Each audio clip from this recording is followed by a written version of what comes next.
서경원의 책 이야기의 시간입니다. 보네포 윤리학 2부 두 번째 시간으로 다가왔습니다. 서경원 선생님 나오셨습니다. 안녕하세요. 안녕하십니까. 네. 어려운 책이었어요. 말하면서 잘 우리도 잘 정리가 잘 안 되고 맞습니다. 감동은 있는데 그게 정리가 안 돼. 너무 많은 이야기를 해야 되니까요. 예. 그래서 지난번에는 1장 했고 오늘은 1장이 하나님의 사랑과 세상의 붕괴, 3장이 형성으로서의 윤리학. 참 여기에도 주옥 같은 얘기들이 많은데 형성이 뭔지 뭐 이것도 좀 설명해야 되는데 그 이야기 하기 전에 네. 우리 선생님이 우리 유튜브 구독자를 위한 선물을 준비하셨다고. 예. 이 윤리학책이 되게 어렵기도 하고 좋은 책이잖아요. 네. 그런데 이 책을 읽는 것으로 지적으로도 어떤 신앙적으로 도움이 되겠지만 송도는 우리 가족뿐입니다라고 하는 경기도 이천에 윤리학 책 너무 어려우니까 조금 가벼운 책으로 선물을 주시는구나. 예. 네, 김민철 목사님이라고 예. 송도가 없는데도 불구하고 한 10여 년간 예배를 드리고 계십니다. 성도는 우리 가족뿐이다가 그거구나. 그 뜻이 진짜 자기 그거네. 예. 어떻게 보면 비효율적이잖아요. 예. 그런데도 하나님이 보시기에는 이 예배도 수천 명의 모인 교회도 예배고 이 조그만 교회에서도 예배라는 생각이 제가 들어서 예. 조그만 개척교회를 응원하는 마음으로 그래요. 가져왔습니다. 그래서 예. 제가 구글 폼을 올리면 예. 댓글 달아주면 제가 선물 보내드리도록 하겠습니다. 선생님 개인 정보를 좀 올리고 네네. 선생님이 좋게 네, 구글 폼을 올려놓겠습니다. 예, 알겠습니다. 네. 그래요. 이제 이 책에 있고 윤리학이란 책을 좀 우리가 전달하는 데도 좀 어려움이 있지만 이 책을 꼭 하고 싶은 이유는 그 독서에 관한 저는 두 가지 그 한자 성어를 보면 그쵸. 두 가지가 있어요. 남아수도 고고서. 네. 모르는 얘기 남아는 5개 술의 책을 읽어야 된다. 다독을 해야 된다. 이 책이 그런 말이 있고 또 한자잖아요. 독서 배편 의자연. 네네. 많이 들어봤죠. 그래서 네. 책을 한 권을 100번. 100번 읽으면 뜻은 저절로 나타난다. 이 윤리학은 독서 배편 의자연에 해당하는 책이에요. 예, 저는 지금까지 뭐 저도 우리 서 선생님도 기독교인이라는 얘기를 이 책에서 네네. 많이 했고 저도 기독교 환경에서 커왔던 사람인데 얼마나 많은 기독교 관련 책과 또 철학 많은 걸 했어요. 근데 이렇게 이 책 같은 경우에는 이렇게 저한테 감동을 준 적이 없고 이건 성경 옆에 놔두고 항상 봐야 될 책이다라는 생각이 들어서 그렇죠. 좀 우리가 부족하고 힘들어도 이 길을 가야 되겠다. 윤리학을 맞아요. 계속 할 생각이에요. 예. 네네. 왜 이제 좀 번외로 한 권을 100번 읽는 독서법이 이제 유럽에서 유명한 책이고 세종대왕님도 그 책을 많이 읽었다고 하잖아요. 그러니까 그 이방원 태종이 책을 너무 읽으니까 책을 못 읽게 골방에 가뒀대요. 너무 책을 읽으니까. 근데 아버지 마음이 또 불쌍하잖아요. 그래서 이불 사이에 책을 한 권 살짝 넣어놨대요. 너무 못 읽을까봐. 그래요? 그래서 한 달을 거기 방에 넣었는데 그 책을 100번 읽었다는 거예요. 세종대왕이. 그래서 한 책을 여러 번 읽는 것이 천재의 독서법이라고 해요. 그러니까 이 책은 그러니까 여러 가지 책을 통해서 그 지식을 얻을 수 있지만 한 책을 통해서 세상을 볼 수도 있는 거거든요. 그렇죠. 저는 이 책이 그 정도의 가치가 있다고 생각하고 아무튼 너무 평가를 높이 받는 책이죠. 그래 이걸 선물로 줬다가는 혼날 것 같아서 지금 저 가벼운 책 주신 거고 윤리학 이 책은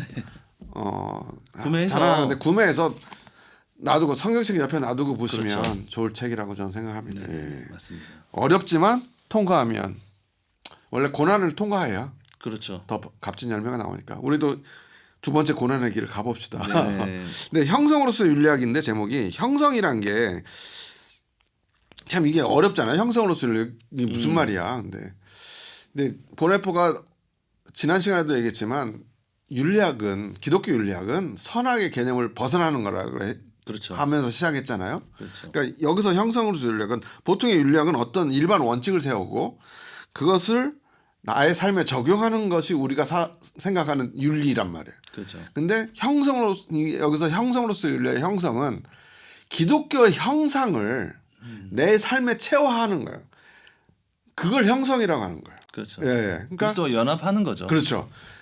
그러니까 보통 일반적으로 적용과 원칙을 세워서 적용하는 윤리학이 아닌 기독교 윤리학이 하나님의 형상이 내 삶에서 나한테서 형성되는 것으로서의 윤리학은 어떻게 해야 되는가라는 걸 논한 그 챕터다. 내용이죠. 예, 챕터죠. 이렇게 정리하면서 들어갈게요. 예, 예.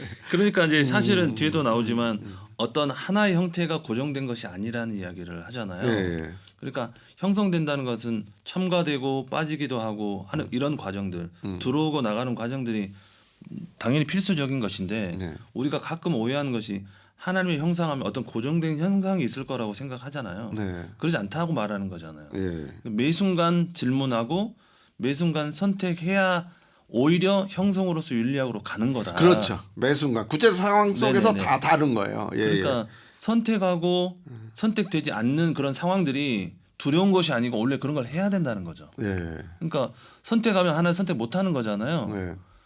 근데 애들 두려워하지 않습니까? 어린 네. 친구들이나 진짜 어린 친구들 진짜 네. 많이 생각하면서 왜냐하면 얘기를 기독교 예. 또 초신자들은 좀 선택의 어려움이 있을 수 있잖아요. 기독교 교육학적으로 얘기하네. 그죠? 뭐 그런 거 정도까지는 아니고 하지만 그런 선택이 두려움을 이제 좀 낮춰줄 수 있겠다 이 책을 읽으면서. 그래서 저는 이 책을 왜 우리가 마이클 샌델 그렇게 힘든 다음에 하나 건너뛰기를 다시 갔냐면 그렇죠. 마이클 샌델이 우리한테 준 거. 그래서 저도 마이클 샌델 얘기하면서 천재라는 얘기, 똑똑하다는 얘기 많이 했지만 계속 생각하게 하는 그렇죠. 거, 다른 생각의 조건들을 계속 바꿔주는 것들을 해서 우리 마음을 열어줬, 머리와 마음을 열어줬는데 보네폴 딸 읽으면서 마이클 샌델은 수제. 이 사람은 천재. 뭐 그럴 수 있죠. 예, 이렇게 생각이 돼서 마이클 샌델 이후에 이거는 우리가 한 번 더 해야 된다. 좀 재미있었던 것 같아요. 저는 도움도 많이 되고. 예, 저는 뭐 그랬어요. 예. 이 장에서는 참 멋있는 제목들이 많아요. 이 사람을 보라. 인간을 경멸하는 자. 142쪽에 그렇죠. 성공한 사람. 네네. 죽음의 우상화. 그냥 제목도 잘 뽑는 것 같아요. 그죠? 이제 뭐 번역하신 분들을 칭찬하시기도 하고.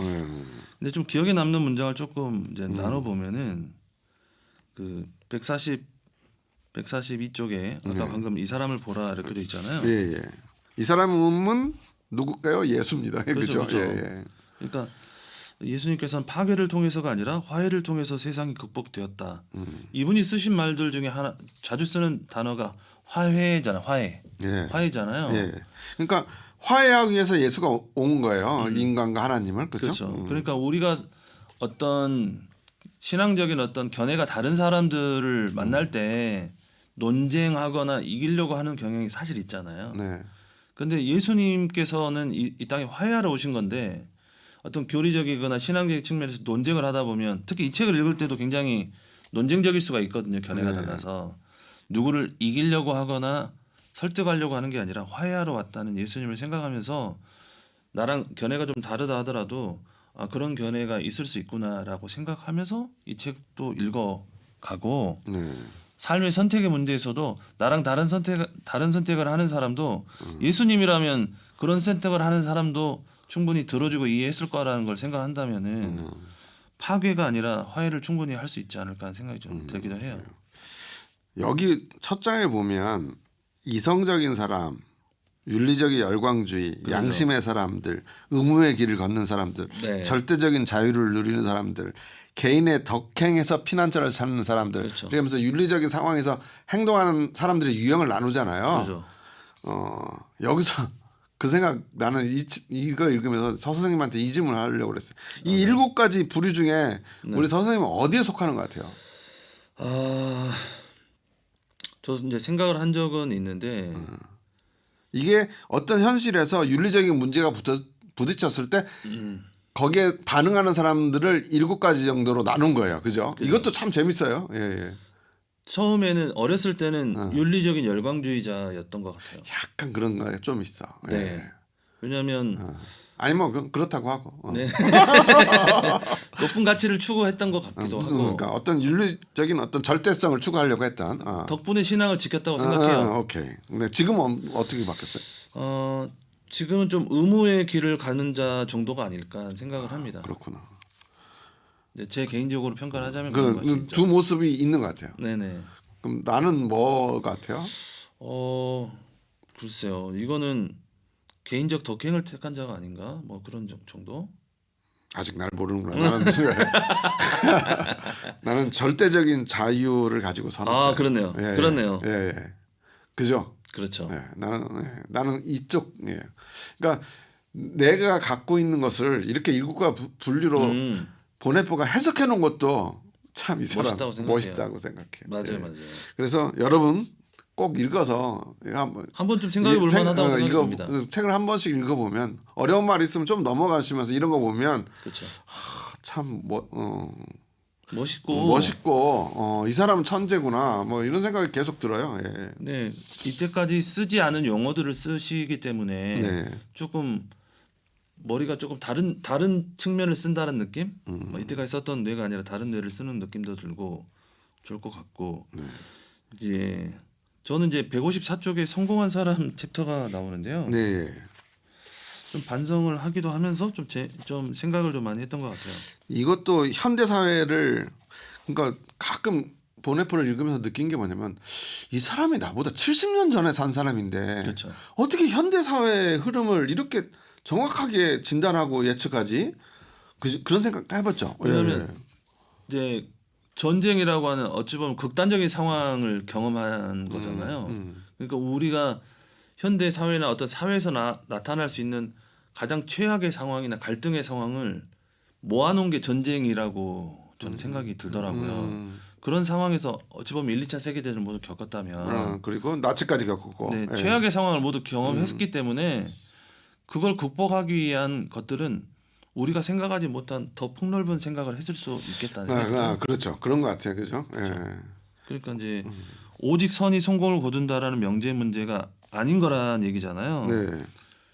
현재 우리에서의 삶도 우리가 착하게 살면 열심히 살면 성공할 거야. 그래, 정의가 이긴다 우리가 그렇게 얘기하는데 꼭 그렇지는 않다는 거죠. 네. 왜냐하면 보네포 목사님 측면에서 보면 어찌 보면 말도 안 되는 상황인 거죠. 그리고 지금 나치와 히틀러에 저렇게 충성하고 있는 이 기독교계를 보면서 실망하고 많은 사람을 죽였잖아요. 사실 네. 방첩사 활동을 했기 때문에 일반적인 사람보다 어떤 진실에 좀 더 가까이 있을 수 있었겠잖아요.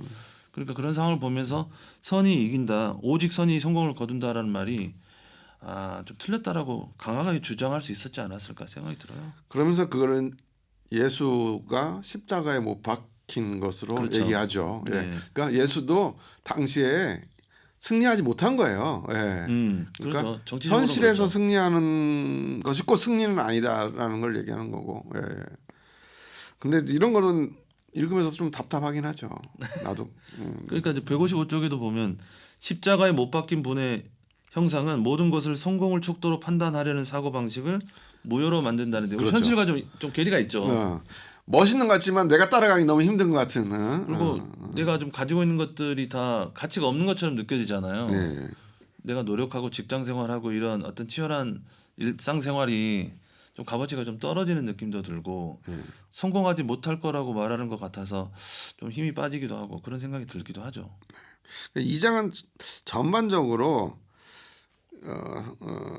1장하고 달리 3장은 약간 히틀러 체제에 대한 게 많이 담겨져 있어요. 뭐 보면 첫 장 132페이지 보면 악한 존재는 악한 행위보다 더 사악하다. 그렇죠. 네, 이렇게 돼 있어요. 이것도 훌륭한 명제 같아요. 그러니까 우리는 뭐 사람이 나쁘냐, 뭐 죄가 나쁘지 뭐 이런 식으로 얘기하는데 꼭 그렇게 볼 건 아니다. 일단 히틀러 자체는 악이라고 존재하는 거니까. 그리고 나중에 이 책에도 악이란 걸 되게 보네포는 전제하고 존재 증명을 한 다음에 얘기를 하거든요. 그죠? 그리고 그건 성경에도 있는 거고. 그렇죠. 마귀가 있고 악이 있는 거니까. 예. 뭐 현대에서는 뭐 이 말을 전적으로 적용하기는 좀 어려운 부분이 있긴 한데 통찰력만큼은 이제 충분히 이해를 할 수 있는 거고 이제 다만 조금 더 추가를 한다면은 이제 저의 개인적인 반성이라고 할 수 있겠는데 저는 사실 이제 동성애 문제에 대해서 굉장히 날선 비판을 했던 사람이거든요. 근데 이 책을 읽기 전에도 좀 그랬는데 이 책을 읽으면서 한 번 더 반성한 거이라고 하면은 제가 그 사람들 이야기를 한 번도 들어본 적이 없다는 거예요. 이 사람은 그 보네포 목사님은 선택의 과정에 하나님께서 계속 물어야 된다고 계속 저한테 이 책을 통해서 이야기했는데 내가 굉장히 날카롭게 비판하거나 그렇게 할 때 그럼 그 사람의 이야기를 내가 들어본 적이 있나? 라는 생각을 했을 때 그러니까 한 번도 없는 거죠. 들어보고도 내가 저 해도 사람 되는데, 나쁘다 해도 하면 되는데. 그 당시 그 다음에 비판해도 되는 거고 그렇죠. 비난해도 되는 건데 아예 그런 게 없는 들어보지도 거죠. 않은 상태에서 나 그런 적이 뭐 동성애를 옹호하는 발언은 아니에요. 옹호하지 그죠? 않죠. 예. 그럼에도 불구하고 저의 행동은 어떤 그 사람들의 이야기를 들어보려고 시도를 하지 않았다는 거예요. 동성애뿐 아니라 다른 문제에서도 예. 들어본 적이 없고 다른 사람의 말을 들어서 판단하는 거죠. 그러니까 뭐 진짜 나쁘다면 왜 나쁜지 그래서 왜 나쁜지에 대해서 설명할 수 있어야 되는데 그건 나쁜 거 아니야? 이렇게 넘어갔던 것 같아요. 제 자신. 근데 뭐 우리 선생님은 그렇게 생각했어도 그걸 행동으로 옮겨서 뭘 적대적으로 한 건 없으니까 괜찮아요. 그렇죠. 예. 그러긴 그냥 한데 나만 그렇게 생각한 거지 그러긴 뭐. 하죠. 예. 그게 뭐 남한테 폐를 끼친 건 구체적인 아니니까요. 폐를 끼친 건 아니니까. 그래서 이제 이 책을 읽으면서 그래도 한 번 더 생각할 수 있는 좀 화해의 길, 한 번 더 화해의 길을 예수님을 통해서 화해의 길을 가질 수도 있겠구나라는 생각을 그러니까 가진 거죠. 읽으면 성경처럼 뭔가 나한테 주는 게 계속 있는 네네네. 책이에요. 예, 그렇죠, 예. 그렇죠. 그래서 우리가 이렇게 하는 거고. 그래서 이제 아까 성공하는 사람 결국 예수도 십자가로 실패했지만 그래서 참 여기는 그 챕터도 그다음 맞아. 그다음에 그럼 뭐냐 죽음의 우상화라는 챕터를 통해서 결국은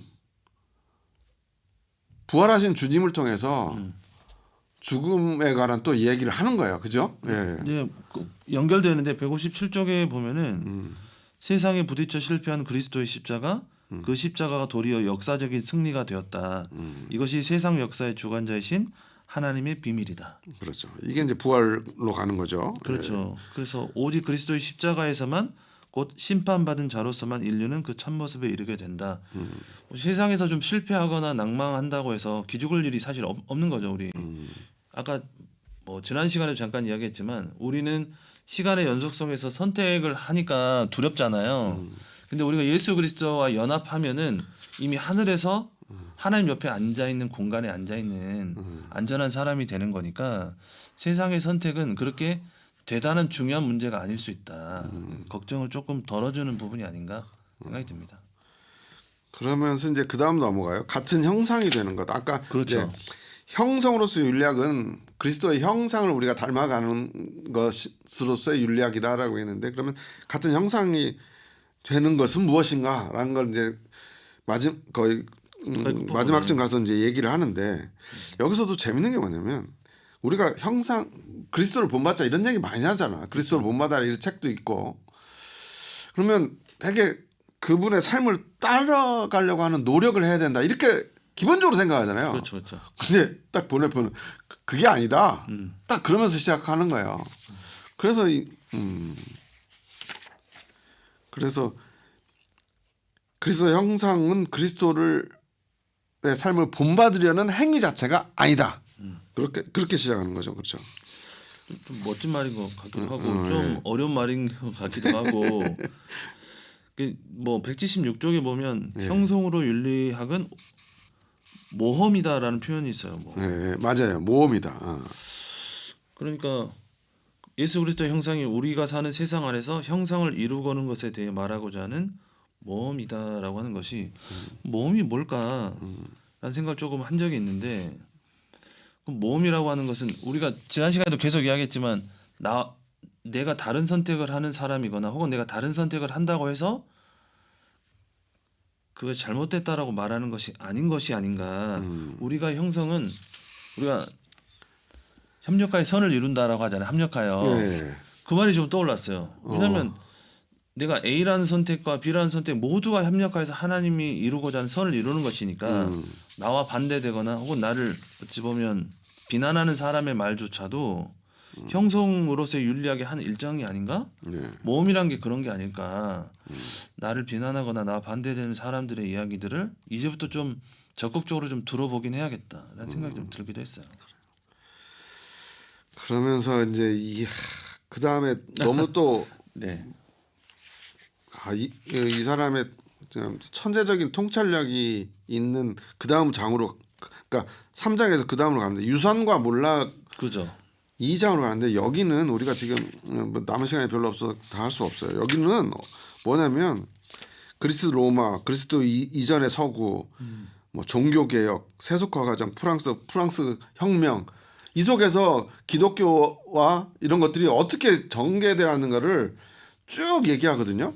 그렇죠. 근데 이게 기본적으로 좀 그렇죠. 얘기할 게 많아서 여기서부터 다음으로 좀 돌려야 될 것 같아요. 우리 선생님 의견이 어때요? 네. 근데 뭐 충분하고 하나만 이제 이야기가 넘어가면 좋으면 여기 185쪽에 보면은 기독교는 교회를 인도하고 양떼를 아버지처럼 보살펴줄 목자장을 필요한다는 것이 로마 교회의 포기할 수 없는 주장이다. 이제 하나의 교회와 하나의 신앙만이 존재한다고 주장했던 내용들이 나오잖아요. 네. 근데 거기 솔라 그라티아 뭐 솔라 뭐 이렇게 솔라란 단어를 우리가 썼잖아요. 5개. 이건 종교개혁 때. 네. 근데 솔라가 저는 어떻게 이해하냐면 솔라 그라시아, 솔라 스크립트라 뭐 네. 예. 온리라는 뜻으로 이해를 했는데 예. 제가 좀 찾아보니까 최종적인 권위에라는 뜻으로 이해하는 게 맞다라는 거 설명하시더라고요. 그래서 우리가 솔라 그라티아 하면 오직 은혜만으로 네, 이렇게 오직 은혜 하니까 은혜 하나만 뭐 이렇게 생각하게 되는데 그게 아니고 최종적인 권위가 은혜에 있다. 최종적인 권위가 은혜에 있다라고 생각한다면 그걸 출발한다면 이 유산과 몰락을 읽고 출발할 때 좀 견해가 조금 더 확장될 수 있겠다는 생각을 하면서 다음으로 좀 넘어가야겠죠. 예, 유산과 몰락해서 우리 여기는 할 얘기가 많아서 한번 다음으로 또 하죠. 예. 네. 그리고 지난번에 우리 바깥에 계신 안 국장께서 소개했던 그 보네포에 관한 그 노래. 곡 뭐였죠? 선한 능력으로. 그 곡도 생각나고 그래서 네. 오늘은 여기서 마치겠습니다. 오늘 말씀 감사합니다. 네, 감사합니다. 지금까지 서기원 선생님이었고요. 보네포의 윤리학 두 번째 시간이었습니다.